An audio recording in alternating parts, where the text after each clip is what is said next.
I wasn't sure what to expect when I first started watching WandaVision. There wasn't a whole lot about it, you just know something weird is going on. And I never expected myself to suddenly look at it later and go, wow, this is one of the best things I've ever seen.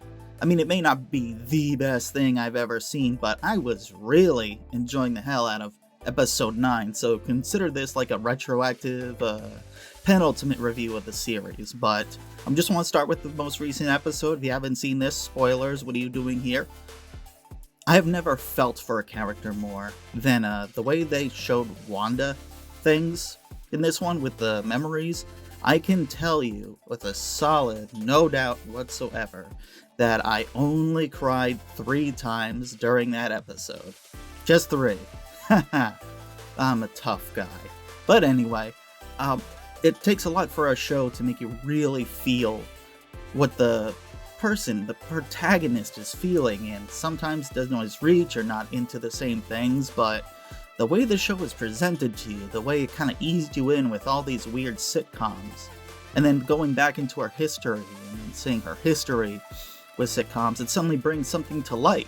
When you see her watching the Dick Van Dyke Show, you see like the joy in her eyes watching this. It gives you that memory what it's like to be a child with absolutely nothing wrong going on, despite the fact that there was terrible things going on outside. Now, that is something I can get behind. But of course, that moment was taken away immediately because we, no good memories can last for that long. So some bad stuff happened, and yet more hate for more shade for Tony Stark as they get shelled with one of his bombs that never goes off. Oh man, so this show in general, like later on in the episode, they're showing they've shown clips from all the old shows she watched, from the Dick Van Dyke Show, Bewitched, and Chad Malcolm in the Middle. And that was actually a funny part because I have never laughed out loud as much as I do when I'm watching like old stuff. You can give me Family Guy and some stuff is funny, but like I've watched really old episodes of The Simpsons and I've been cackling with laughter. And the same thing happened with Malcolm in the Middle, because they showed like a full clip. They showed Bryan Cranston and he's working on the house, and then he hammers something and then the entire house collapses on him. And I laughed out loud. I don't remember that. It's been such a long time.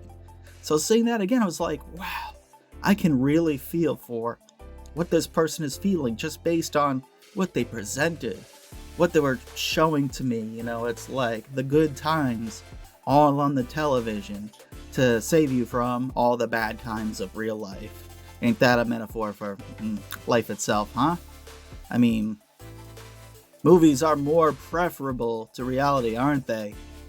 But enough sadness. So this show is brilliant. I'm gonna go back through how the show went and what it did. So this show started off with dead ass. It did not really have a whole lot going for it, except that they were reenacting old shows with their own format.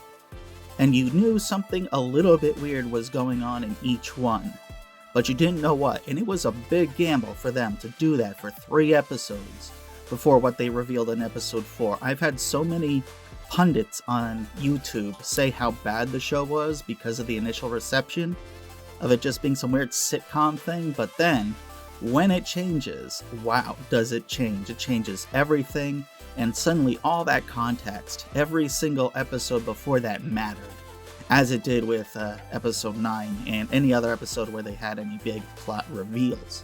I look at that one and I realized that it's so much better for it. It was good to keep us in the dark before we realized what was really going on with this particular timeline.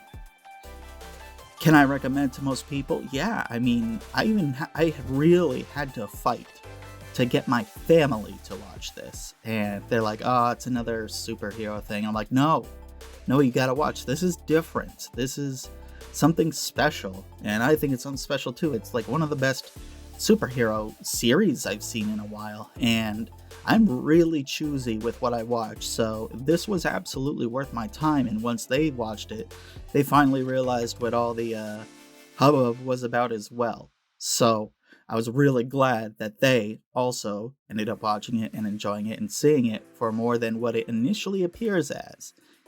And all the people who are dissing on it, well, you were wrong, so screw you guys. Okay, I don't know.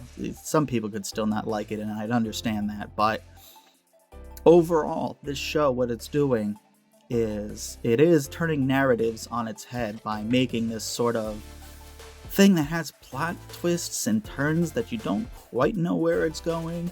You know it's Marvel, but it is just so much more than just the average superhero hijinks you would expect from the films or even some of the other shows on television right now. It's these wacky hijinks mixed with some really serious stuff and some very intriguing bits of drama going on, especially in the middle of the season, and of course, even more so now with the way things are headed.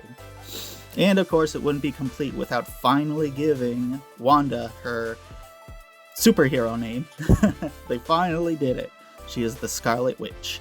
And I think they used a good time to reveal that information. And just suddenly, attach it to her like they do for something. This makes me think of Spider-Man Far From Home, where Mysterio was just called Mysterio because it was in Italian. But this was more of like, oh wow, that superhero name actually has some meaning to it. Wouldn't you know? That's crazy. I enjoyed this a lot. It is genuinely one of the most surprising series I've seen in a while. I don't like to give shows review numbers or scores because, first of all, it's not done. We got one more episode left as far as I know. But as far as I'm concerned, this is one of the best stuff being offered on Disney Plus right now.